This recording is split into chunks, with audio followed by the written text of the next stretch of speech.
So kinausap namin si Rochelle. She's a 5th-year engineering student from PUP.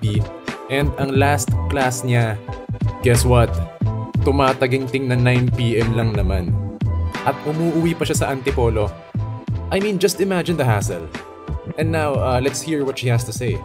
Regarding naman sa LRT, yung nagmamadali, kasi syempre 9 lang, ang schedule talaga namin, ang last class namin is until 9.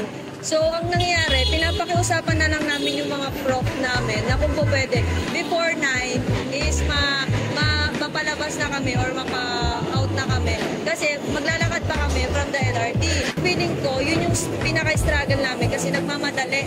Although, dapat, kung mababalik sana yung dating time schedule ng LRT, hindi na siguro kami aabot sa point na nagmamadali or kaya pang yung time na sana nag-aaral pa kami within the classroom is magagamit pa namin doon. Hindi na mapapa-shorten yung period namin. May times ba na naiwanan ka ng LRT hours? Hindi, muntik lang.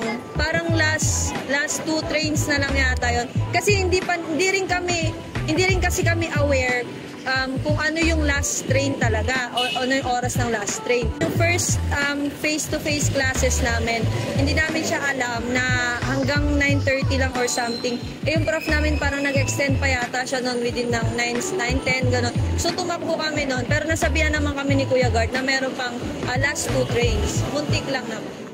Pag ganito, umuwi na talaga ako as in diretso na bahay. Kasi pagdating naman pwede lang naman train yung sinasakyan ko na pauwi. Pababa ng train, kasakay pa ako. Usually, pagdating kasi ng mga sinag, mahirap lang sumakay.